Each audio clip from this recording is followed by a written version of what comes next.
Hello दोस्तों, हम the viral विड्स। जैसे कि आप जानते हैं, गलवान घाटी में चाइना के साथ हुई झड़प में हमारे 20 सैनिक शहीद हुए हैं। सबसे पहले तो हम उनकी वीरता और शहादत को प्रणाम करते हैं। भारत उनकी वीरता का कर्ज कभी नहीं चुका पाया। दोस्तों, चाइना और भारत के बीच बॉर्डर टेंशन पिछले कई सालों में इस बार बदतर हालत में। चाइना के सैनिक इस बार भारत के अंदर घुसने की लगातार कोशिश कर रहे हैं, पर हाई लेवल मीटिंग में तय हुआ था कि दोनों सेना पीछे हटेगी, पर चाइना वाले पीछे हटे ही नहीं साले। और हमारे जवान जब उन्हें पीछे हटाने वापस गए तो वो झड़प हुई। हालांकि चीन हमेशा ये बात मानता नहीं है, पर खबरों की माने तो चाइना के लगभग 43 सैनिक इस झड़प में मारे गए।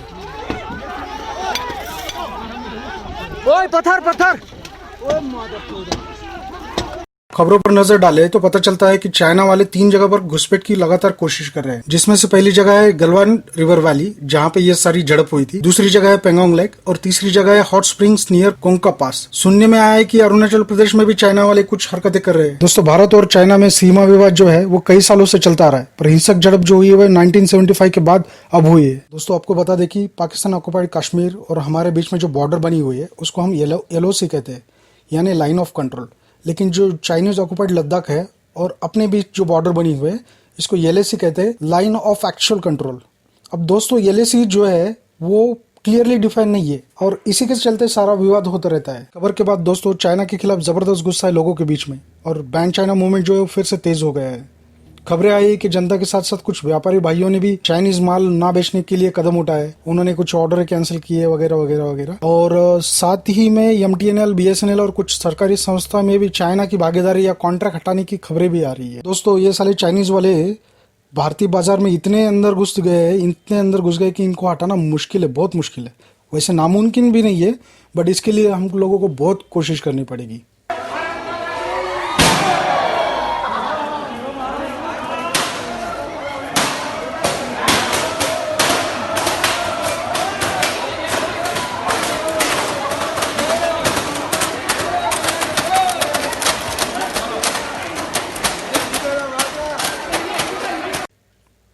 अब अपनी टीम इंडिया का जर्सी देख लो, कौन प्रमोट कर रहा है।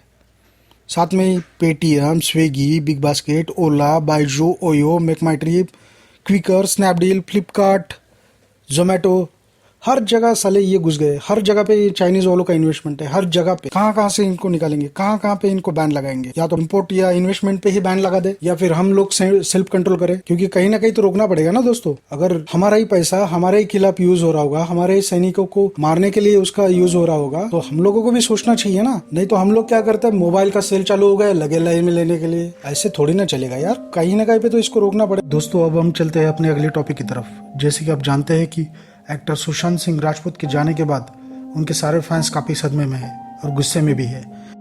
और फैंस के साथ साथ बाकी लोग भी नेपोटिज्म और खेमेबाजी के बारे में खुल के बात कर रहे हैं। सोशल मीडिया पे खुली बहस चल रही है। बिहार के मुजफ्फरपुर में सलमान खान, करण जौहर, एकता कपूर, संजय लीला बंसल, आदित्य चोपड़ा, टी सीरीज के भूषण कुमार, इनके ऊपर केस दर्ज किया गया है। कमल आर खान का ट्वीट देखे तो उन्होंने पहले ही बता दिया था कि बॉलीवुड के 7 बड़े नामों ने सुशांत सिंह राजपूत पर बैन कर दिया था।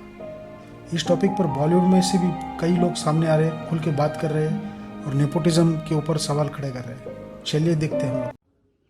सुशांत सिंह राजपूत की मौत ने हम सबको झंझोड़ के रख दिया है, मगर कुछ लोग जो इस चीज़ में माहिर हैं कि कैसे पैरेलल नैरेटिव चलाना है, वो इस तरह से चला रहे हैं कि हाँ, जिनका दिमाग कमज़ोर होता है वो ये डिप्रेशन में आते हैं और सुसाइड वगैरह कमिट करते हैं। जो बंदे ने स्टैनफोर्ड की स्कॉलरशिप, वो रैंक होल्डर है in his entrance for engineering, उसका दिमाग कमज़ोर कैसे हो सकता है। अगर आप देखें उनके कुछ लास्ट पोस्ट, वो क्लियरली कह रहे हैं कि लोगों को बैक कर रहे हैं कि प्लीज़ मेरी फिल्में देखो, मेरा कोई गॉड फादर नहीं है, मुझे निकाल दिया जाएगा इस इंडस्ट्री से। अपने इंटरव्यू में वो जाहिर कर रहे हैं कि मुझे क्यों नहीं ये इंडस्ट्री अपनाती है, I feel like a left over. तो क्या इसमें इस हादसे की कोई बुनियाद नहीं है?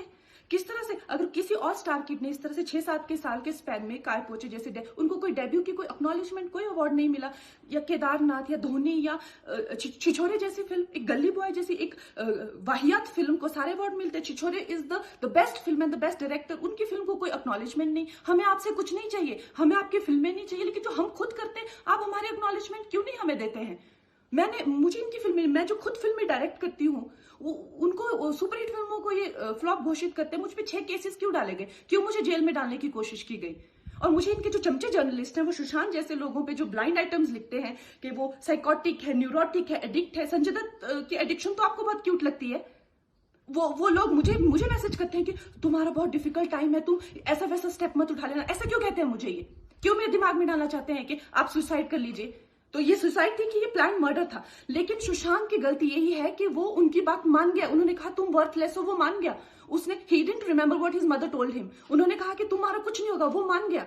वो चाहते ही ये है कि वो इतिहास लिखे और ये लिखे कि सुशांत एक कमजोर दिमाग का था।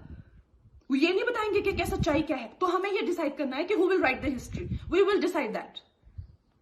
कंगना रनौत ने और एक वीडियो शेयर करते हुए इस विषय पर गंभीर आरोप लगाए हुए हैं। चलिए देखते क्या कहती है कंगना। सुशांत सिंह राजपूत की हत्या के बाद कई चीजें बाहर निकल के आई हैं। कुछ मैंने इंटरव्यूज पढ़े हैं, कुछ डायरेक्टली भी बात की है। तो उनके पिताजी का कहना है कि वो फिल्म इंडस्ट्री में हो रही टेंशन के करके बहुत ज्यादा परेशान थे। अभिषेक कपूर जिन्होंने उन्हें लॉन्च किया, उनके साथ हाल ही में एक फिल्म की है केदारनाथ। उनका कहना है कि it was a systematic dismantling of a fragile mind. Ankita जो उनकी लॉन्ग टर्म पार्टनर रह चुकी है, उनका कहना है कि वो सामाजिक रूप से की गई अपमान और बेइज्जती नहीं सहन कर पाया। इस विषय पर कंगना आगे कहती है कि मूवी माफिया कैसे कैसे तरीके अपना के मीडिया का सहारा लेके और झूठी खबरें फैला के किसी व्यक्ति को बदनाम करती है, परेशान करती है, मेंटली टॉर्चर करती है ताकि वो अपने काम से डिस्टर्ब हो जाए और वो आगे ना बढ़ पाए। दोस्तों इस विषय में सोनू निगम भी आ गए हैं। उन्होंने एक वीडियो शेयर करते हुए बताया कि उनके साथ और अरिजीत सिंह के साथ क्या क्या हुआ है इसी नेपोटिज्म के चलते हुए और कैसे उन्हें दबाया जाता है। उन्होंने साथ ही साथ में जो म्यूजिक माफिया है उनके बारे में बात की है। उनका कहना है कि सिर्फ मूवी माफिया ही नहीं है, म्यूजिक माफिया भी है जो नए कंपोजर सिंगर्स को दबा के रखते हैं।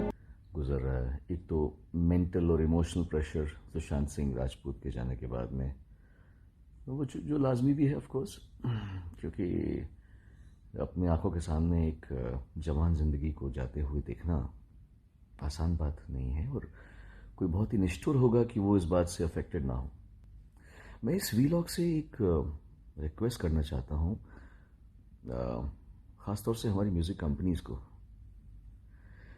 क्योंकि आज सुशांत सिंह राजपूत मरा है, एक एक्टर मरा है।